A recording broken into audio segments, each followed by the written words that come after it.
Well, thank you very much. This is a big day, and lots of people watching, and especially from other countries, the leaders of, as you know, the other countries, because we have a large group of leaders, and the ones that aren't here are watching on Zoom. I hope they enjoy it. And the press, we appreciate it very much, so respectful. You've been so respectful of what we're doing. What we're doing is very simple, peace. It's called the Board of Peace, and it's all about an easy word to say, but a hard word to produce, peace.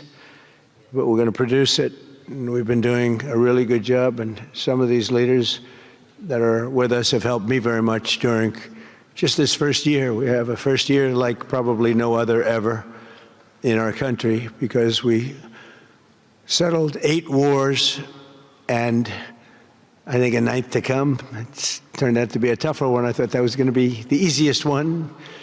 But with war, you never know what's easy and what's not so easy. But we've had a great relationship, and I've become friendly with so many of the people.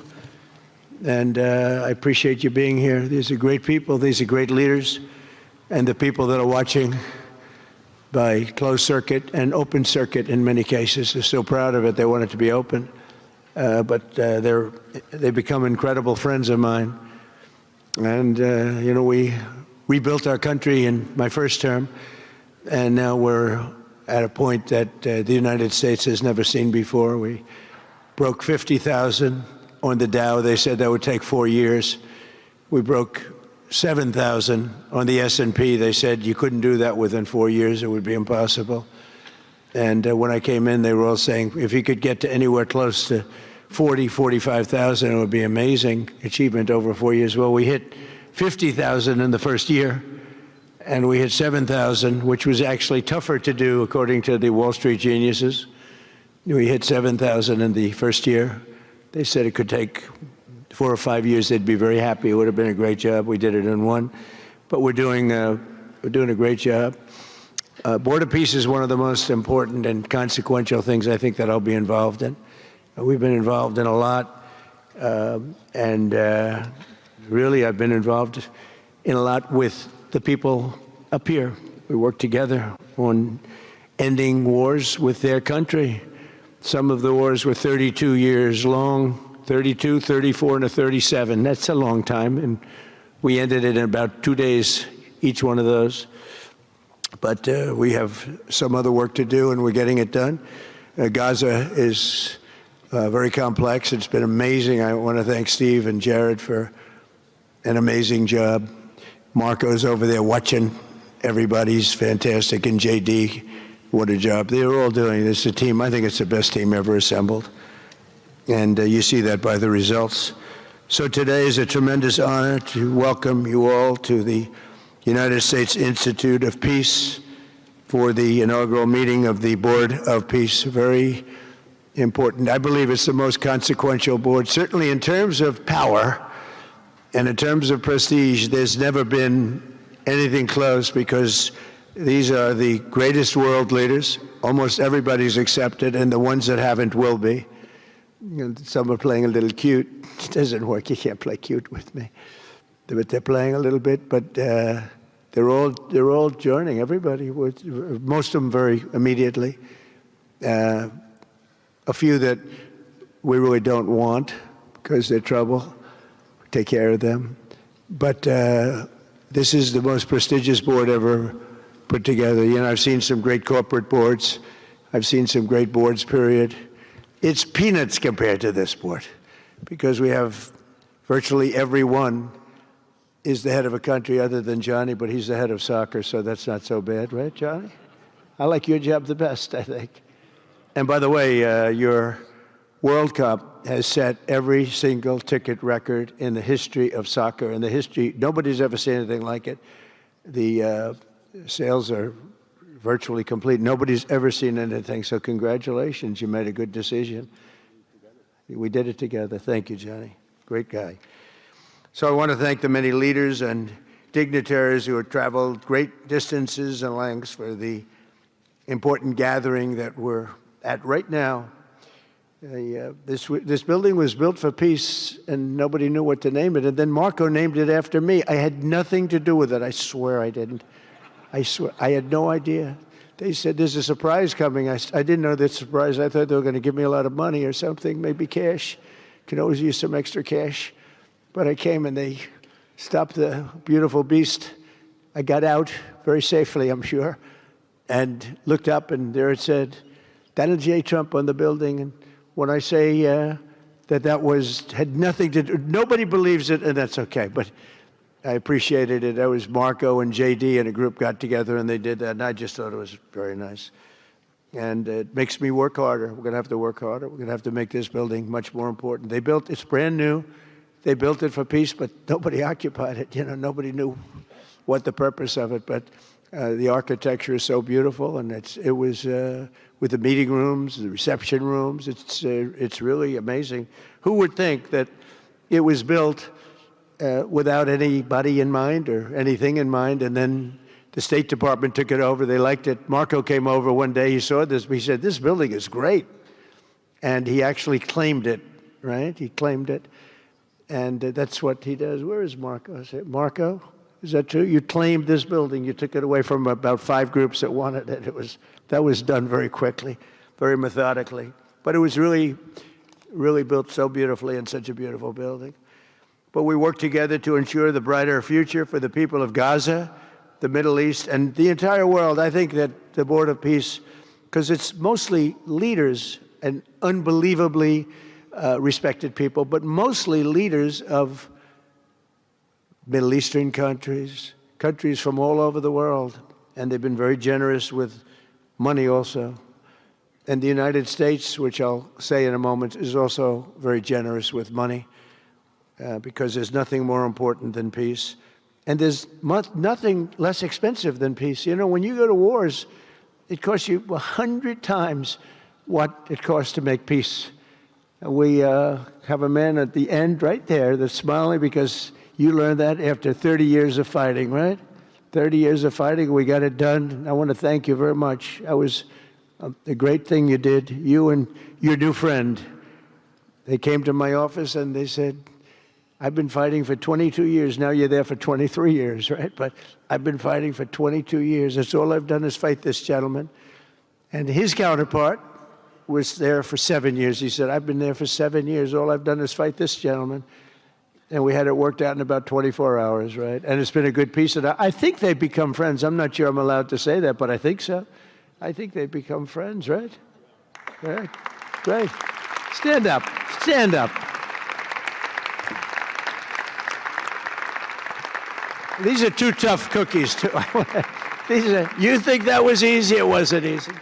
These are 2 tough people, good people, but tough people. But, you know, we're in the Oval Office, and we were getting near. But the one was at one side of the room. I have 2 chairs right in front of the desk, the beautiful, resolute desk. One's over here. One's on the other side of the room.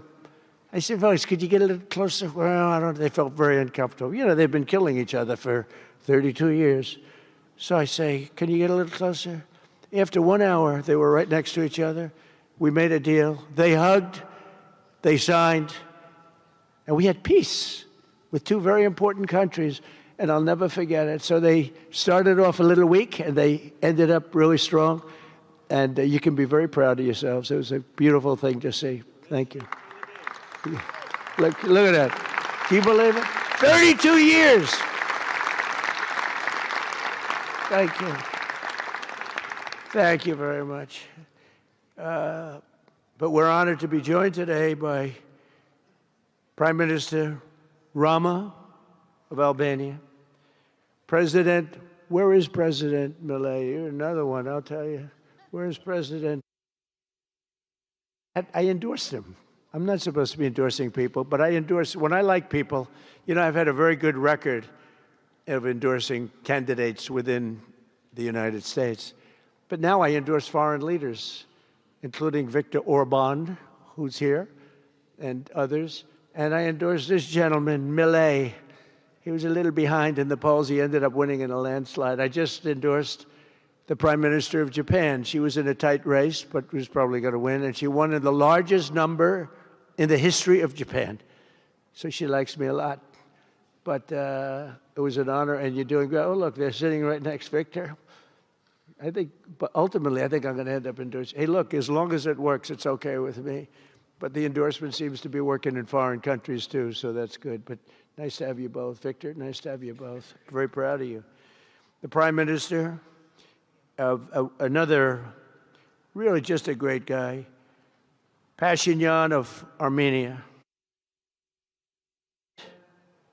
Aliyev of Azerbaijan. I love saying that name now. You know, at the beginning it was giving me a hard time. Now I love saying it. It's a beautiful name. I love it. His Majesty King Hamad bin Isa Al Khalifa of Bahrain. Bahrain. Thank you. Thank you. Where are you? Where are you? He's so rich, he can sit there. He can sit wherever the hell he wants. You know, he could sit up in the corner. He could sit up top. He might take a piece of this building, Marco. He'll take 25% of the building for about $6 billion. Thank you. And you've been very generous also. We appreciate it. Prime Minister Hun Manet of Cambodia. Raise your hand wherever you may be.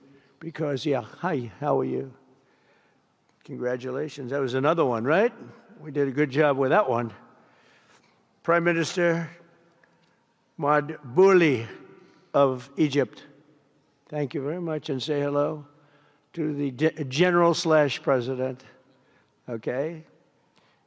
Prime Minister Orban of Hungary, who has my complete and total endorsement for election. Not everybody in Europe loves that endorsement, but that's okay. He does an unbelievable job. He's done an incredible job on immigration, unlike some countries that have hurt themselves, but they're working on it. But I just want to let you know, you have my total and complete endorsement, and I'm putting it out. I already did, but I'm putting it out again. And you're coming up with an election, and I think you should be good. I'll tell you, Millet did pretty well. He was a little down, right? And then he ended up winning in a landslide, so that's pretty good. You're going to do great, Victor. Thank you very much for being here. Appreciate it. You run a great country. A man that I really like a lot he's definitely tough. I don't want to fight him. President Prabowo of Indonesia. Thank you very much. Please. This is a big guy. I tell you, I said, how many people in Indonesia? He said, like 240 million. I said, no, say it again. How many? It's a big country you have. And you do a great job and respected by everybody. And thank you very much for being here. Thank you very much, Mr. President. President Tokayev of Kazakhstan, thank you very much. What a country that is. It's a wonderful country and a rich country, in case anybody has any question. We have some very rich people here today. President Osmani of Kosovo. President, thank you very much. Great job you're doing, too. Thank you very much. Prime Minister Sharif, I like this man, of Pakistan, because there was some fighting going on when I got to know him, and your Field Marshal, General, great general, great Field Marshal, a great guy. And I got to meet the Prime Minister.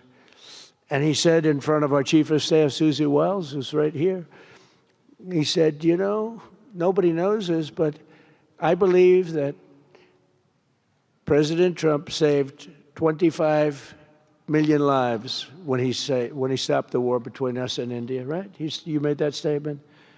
I said 25 million lives? Could have been much more, actually. But it was really a beautiful thing. You said that in front of a group of people they walked out. They don't think about it, but you're talking about that kind of lives. That war was raging. Planes were being shot down, right? And it was Pakistan and India. And I got on the phone with both of them, and I knew them a little bit. I knew Prime Minister Modi very well, actually. But I got to know Pakistan through a little trade. They were trying to make too good a deal, and I got a little upset with them. And in the end, they got what they wanted, right? And they made a good deal. And I got to like them, the Prime Minister, the Field Marshal, who's a tough man, a tough, good fighter, right? Good, serious fighter. I like good fighters, actually. And when I heard that they were fighting, I picked up a certain newspaper. I won't tell you which one because it's fake news generally. But I picked up this newspaper and I saw that Pakistan and India were really going at it. And then it got worse and worse, and many planes were shot down. It was all out. And I called them. I said, listen, I'm not doing trade deals with you two guys if you don't settle this up. They said, no, that has both of them. They didn't want to do that. I said, no, it has to. If you don't do it, I'm not doing a trade deal. We're not doing a trade deal. And they do a lot of business with the United States, and they sort of softened up all of a sudden. And all of a sudden I read where there was a little bit of a pullback by one and the other, and all of a sudden we worked out a deal, right? But I said, if you fight, I'm going to put 200% tariffs on each of your countries, which essentially makes you not allowed, you can't do any business. One of them, I won't say which one, said, no, can't do that. They both wanted to fight. But when it came to money, it's not like money. When it came to losing a lot of money, they said, I guess we don't want to fight. And we solved that deal in 2-3 days, right? And we did. We said, these are two very powerful nations. These are two nuclear nations. And I don't want to say what was going to happen, but, bad things happen. So, Prime Minister, I want to thank you because that was a very big deal. People have no idea. A lot of them say, oh, well, they weren't fighting. They were fighting. 11 jets were shot down, very expensive jets. And they were all in. Both of them were all in, and now they're not. And I think we'll always be able to settle up with them. I really do. I think you're going to have, it's a lot of progress was made even in the relationship. And Prime Minister Modi also, he's a great man. He's a great guy. They're all great. But I was very proud of it. President Pena of Paraguay is here. President, thank you very much. Young, handsome guy. It's always nice to be young and handsome. Doesn't mean we have to like you. I don't like young, handsome men. Women, I like. Men, no, I don't have any interest. Good, that's right. Thank you very much. You're doing a great job, too. His Excellency Prime Minister Al Thani of Qatar, just a great man, a great man and highly respected. And he's working with a man who is amazing. I always say he needs a public relations agency because you do so much good and they have you down as evil. And you're not evil. You help us so much and you're such a good ally. And I just want people to know that. And the Emir is incredible, smart as you can be, a great leader. And he cares so much for the people. And he cares so much for the Middle East. So I want to thank you very much and send my regards. Your country has been a great help. So, surprising to some of the people writing out there, but now they'll start changing their tune because it's true. I only tell the truth.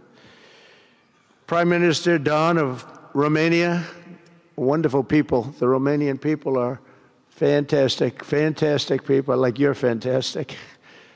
And a lot of them come and work in this country and help us in this country, as you know, and it's they are just really, really solid people. President Mirziyoyev of Uzbekistan, who is where? There he is, and a friend of mine. He's got one of the most difficult names in history, but that's okay. It doesn't matter.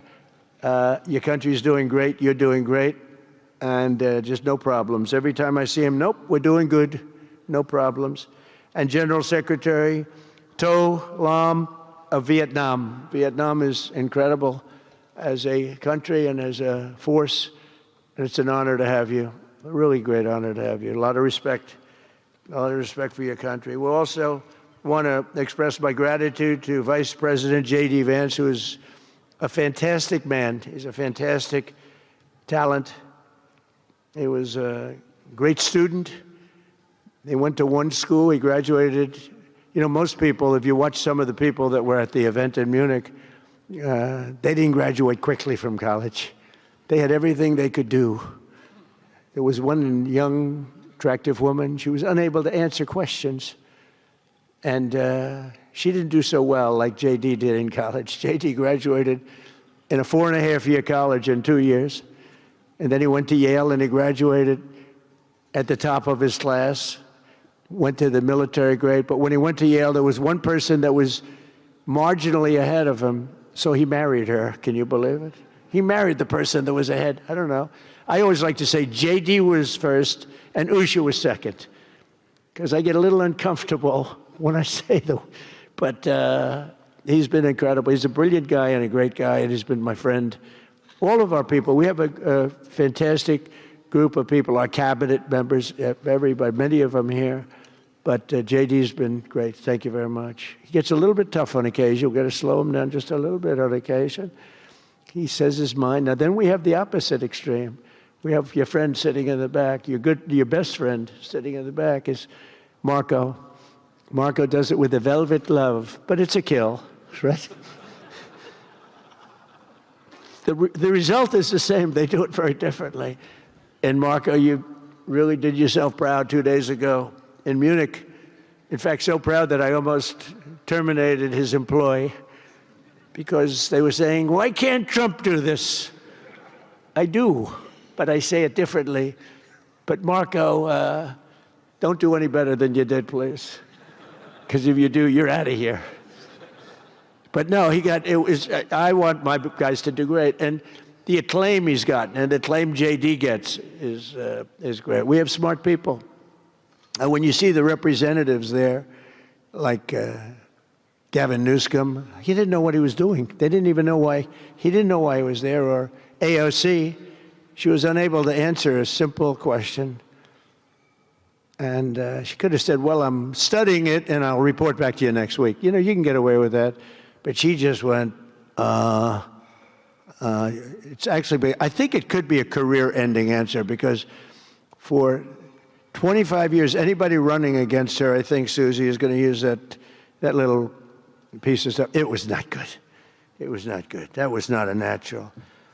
So I want to thank JD. I want to thank Secretary of State Marco Rubio. They're extraordinary. I want to thank Special Envoy for Peace, Steve Witkoff, who has been unbelievable.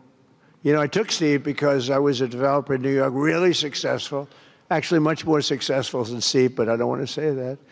I'm not going to say that, Johnny. I refuse to say it. But I saw something in Steve. Steve's a great negotiator. Everybody loved him. All these developers, and they're tough. You know, New York developers tend to be on the tough side.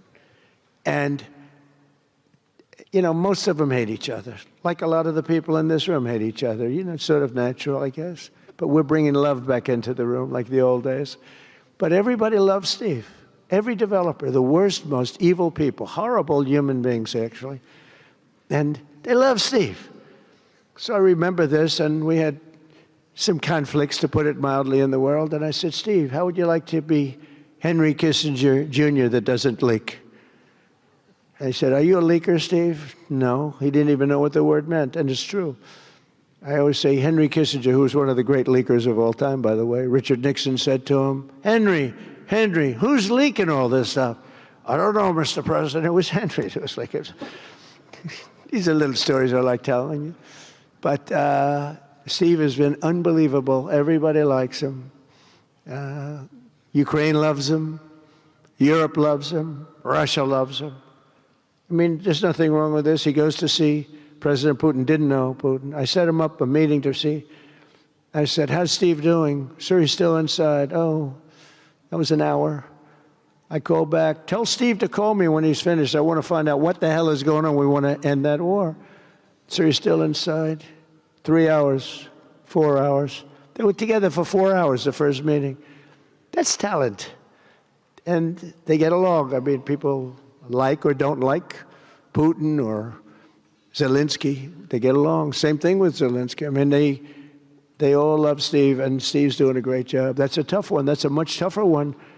I would have thought that some of the ones that we settled that are up here would have been, I thought this would be easy because I have a very good relationship with President Putin. I have a very good relationship with President Xi. I'm going to be going to China in April. That's going to be a wild one.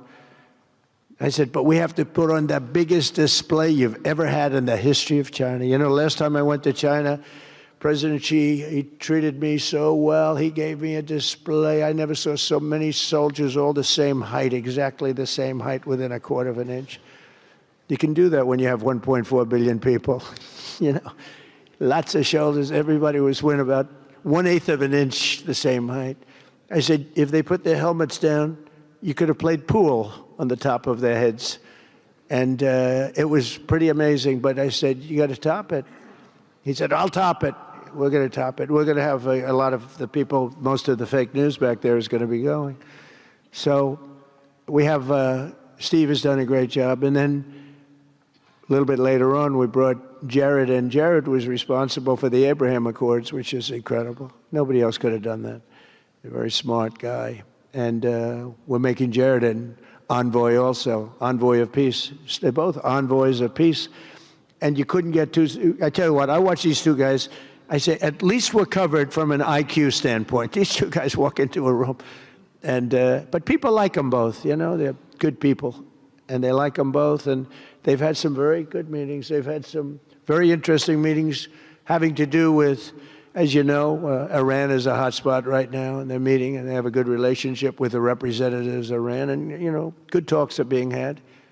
It's proven to be, over the years, not easy to make a meaningful deal with Iran. We have to make a meaningful deal. Otherwise, bad things happen. But we have to make a meaningful deal. But they have a great relationship with the representatives of Iran. They have a great relationship with the other one that they're really working on now. Because so many of these, I mean, as an example, Kosovo, Serbia. I did that one. Could you stand up, if any of you guys are, when you're here, just stand up for a second. Kosovo, Serbia. Stand up. What a job. Thank you very much. We appreciate it. So good. And you're getting along. And when you don't get along, you'll call me, and we'll get it solved, right? We'll get it solved.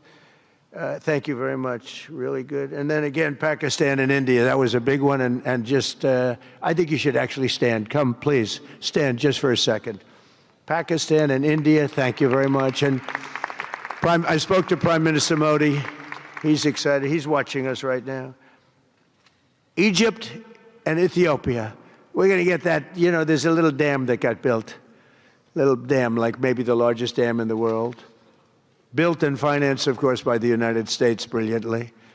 And having a little trouble getting water to the Nile.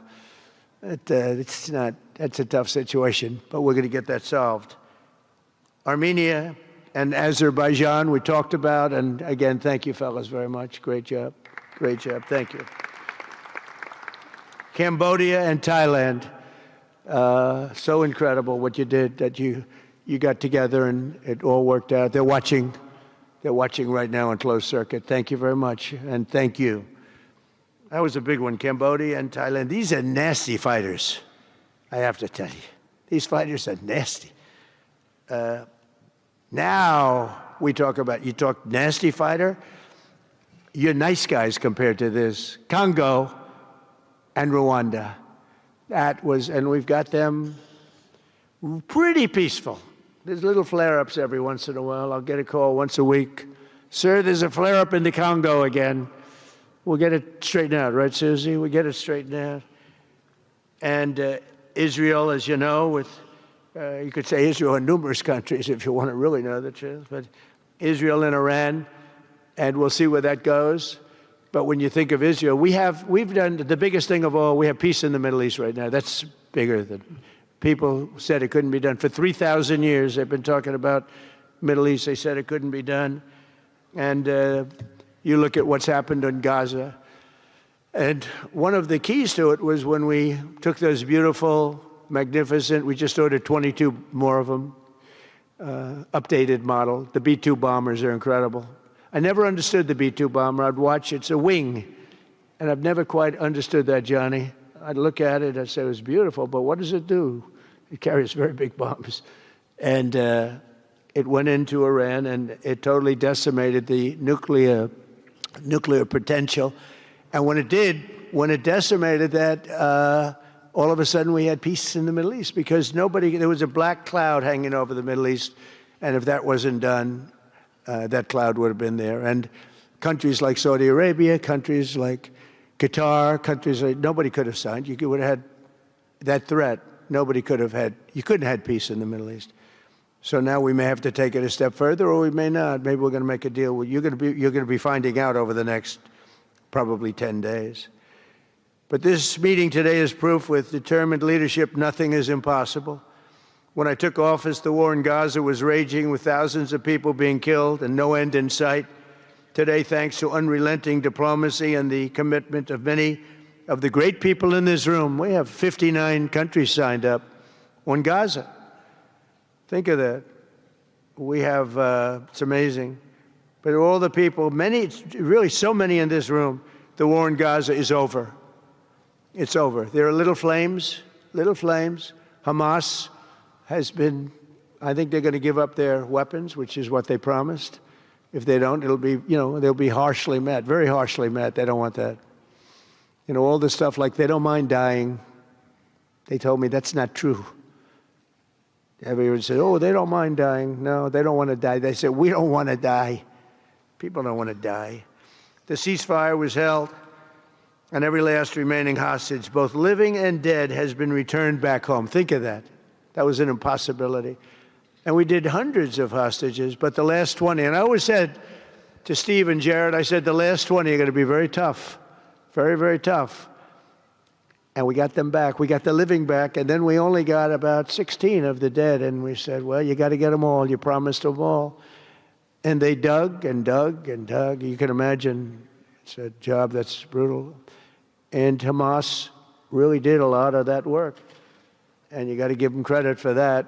They brought the last one home a week ago, and we got all 28 of them, living and dead. The amazing thing, because I've never seen anything quite like it, the parents of the dead, they knew their boy was dead. This case, boys, all boys, men, but to the parents' boys. They knew their boy was dead. They wanted that dead body as much as if he were alive. And when they got them back, there was great sadness, but there was great joy, too. They wanted it as much as the people that got their sons back alive. But we got a lot of people before those 20, Steve, what nobody talks about. But, you know, hundreds of people. We did a good job, and you guys did a fantastic job. I want to thank every nation that helped us achieve this monumental breakthrough, saving countless lives, and really bringing peace and bringing the concept of peace, because nobody thought peace in the Middle East. I've always heard peace in the Middle East is impossible, and it's turned out not to be. And we do have some work to do with Iran.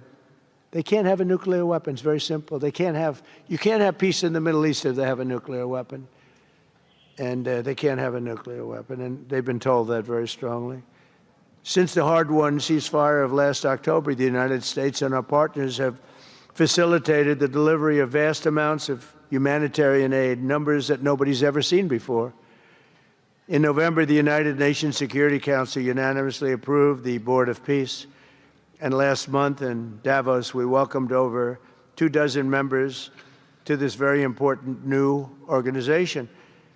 And we are very closely working with the United Nations. In fact, I'm going to speak to the Secretary General in a little while. He's a good man.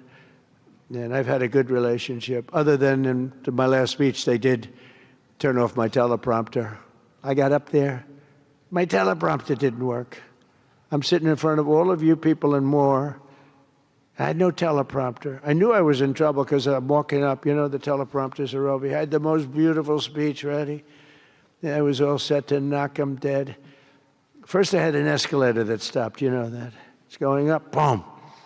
It's lucky my movie star first lady was in front of me, because I put my hand on a certain part of her body, and I was able to stop my fall. Otherwise, because she had no trouble. I said, boy, that was a very sharp stop, Johnny. So I said, that was strange. I've been on a lot of escalators. It's never happened before. Usually it stops very slowly. This was just boom. But our First Lady was right in the proper location for me. I'm waving to people, and she was holding on a little tighter. She knew what was happening. She did. She said, that's a very successful movie out right now, like #1. Can you believe this? And she's a big movie star. And I always say it's trouble because I always say there's not room in one family for 2 stars. I told her that. We can't have 2 stars in one family. So I don't know what that means, but it's not good. But it is good because we're proud of her. She did people in the United States love the First Lady, and she did the movie, and it's become the biggest selling documentary in 20 years. Can you believe? The theaters are all packed. Women especially, they go back and they see it 2 or 3 times, 4 times. But together we're committed to achieving a Gaza that is properly governed throughout. The whole area is going to be, so many countries that have really nothing to do with the Middle East, but they may be somewhat close by. They're all involved. They want to go in and fight. They tell me all the time, we'd like to send soldiers to fight if it's necessary. And I don't think it's going to be necessary. We have 2 countries that want to go in and do a number on Hamas. I said, I really don't think I hope it's not going to be necessary, because they made a promise, and they promised me, get rid of their weapons. Looks like they're going to be doing that, but we'll have to find out. But it's no longer a hotbed of radicalism and terror. And to end that, we have today, and I'm pleased to announce that Kazakhstan, Azerbaijan, UAE, Morocco, Bahrain, Qatar, Saudi Arabia, Uzbekistan, and Kuwait have all contributed more than $7 billion toward the relief package. That's great. Thank you, fellas. Thank you.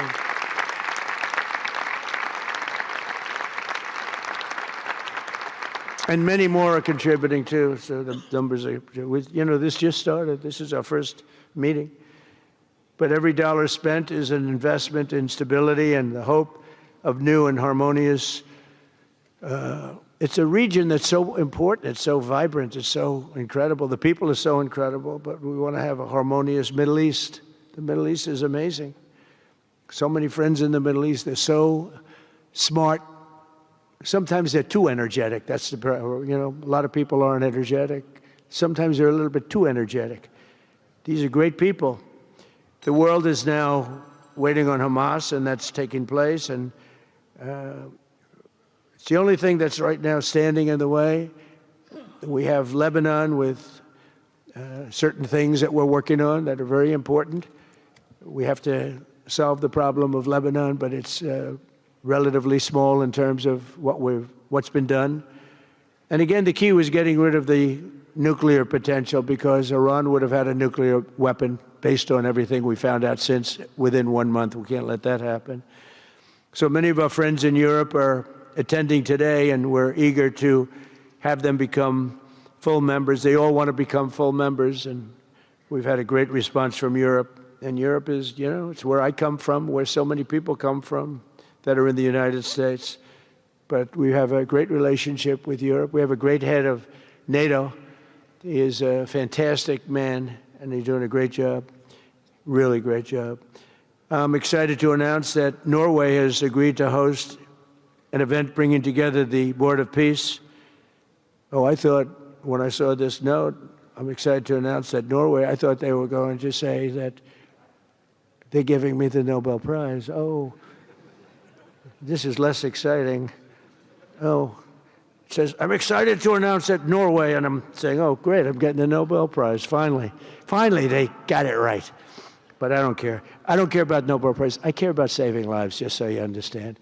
We play and we all, do what we have to do. I only have one thing. I don't want to see people killed from parts of the world that are very far away from the United States. And if I have an ability to turn off wars, I want to use that ability, because it's people, millions of people. It's like the Prime Minister said, 25 million people maybe. And that's a small number compared to what it could have been if you really think about it, right? No, I want to save lives, and I don't care about prizes. And the UN Office for Coordination of Humanitarian Assistance is raising $2 billion for the support of Gaza. Additionally, Japan has just committed to host an aid fundraiser, which will be a very big one. It's already successful. We know some of the numbers that are being talked about, which will be attended by other nations in the region. including South Korea, the Philippines, Singapore, and others. And I know that China is going to be involved, and I think Russia is going to be involved. I think they will be. I want to have everybody, get all sides, because it doesn't help when you have all sides with one ideology. You have to have everybody together for this. I'm also pleased to announce that FIFA will be helping to raise a total of $75 million for projects in Gaza. And I think they're soccer related, where you're doing fields and you're getting the greatest stars in the world to go there. People that are bigger stars than you and I, Johnny. I hate to say it. You know, I met one of your great stars who came to the White House, as you know. And my son was very excited. These are great people. These are great people. And Johnny's going to bring the stars to the area. And they're really known. People in Gaza know every one of them, right? You know? So it's really something. And we'll soon be detailing the announcement. And if I can I'll get over there with you. I want to thank Johnny and FIFA for all of the wonderful things they did and are doing. They gave me their first Peace Prize. They gave me a Peace Prize. I think they saw that I got screwed by Norway, and they said, let's give him a Peace Prize. I mean, very good. Thank you, Johnny. I appreciate it. Johnny's very smart. He's very, very smart. The nations represented here today, just in closing, are not just contributing money. Some are also pledging personnel to help preserve the ceasefire and secure a very enduring peace. We have to have enduring peace. Having peace, knowing it's going to blow up in 2 weeks, doesn't mean anything. In particular, Indonesia, thank you very much. Indonesia. It's a great country. Thank you very much. Look at that man. Look how tough he is. You think it's easy dealing with him? Look at that face. You are a tough cookie. And we say it lovingly, too. We need strength. You say, see, he doesn't mind. He's tough and he's smart. And smart is more important. Morocco, thank you very much. Great. What you're doing is great. Albania, Kosovo, Kazakhstan have all committed troops and police to stabilize Gaza. Egypt and Jordan are likewise providing very, very substantial help, troops, training, and support for a very trustworthy Palestinian police force. We think we're getting some very good people on that police force. And, you know, it's peace in the Middle East. We have peace in the Middle East. Think of it. For years you've been hearing about peace in the Middle East, and everybody's saying it's impossible. All of these countries are working together around the vision of a Middle East that is free from the curse of extremism and terror. And now is time. And by the way, even people with extremism and preaching extremism, they're exhausted. They're tired. It's been going on for too many years. I don't care who you are. They're tired.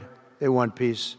And now is the time for Iran to join us on a path that will complete what we're doing. And if they join us, that'll be great. If they don't join us, that'll be great too. But it'll be a very different path. They cannot continue to threaten the stability of the entire region, and they must make a deal. Or if that doesn't happen, I maybe can understand. If it doesn't happen, it doesn't happen. But bad things will happen if it doesn't. With the commitments announced today, the Board of Peace is proving that it does not just convene countries. It devises and implements, and real solutions happen. We've come up with solutions. This is so little talk. This is very little talk, all action. First time, it was always talk in the Middle East. People would talk about peace in the Middle East, and then they'd go home and they'd never even think about it again. Nothing would happen. We're providing a model for how responsible sovereign nations can cooperate to take responsibility for confronting problems in their own regions. The Board of Peace is showing how a better future can be built, starting right here in this room. And I want to let you know that the United States is going to make a contribution of $10 billion to the Board of Peace. Thank you.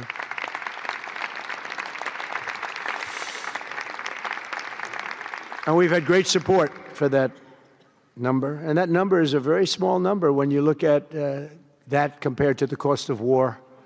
That's 2 weeks of fighting.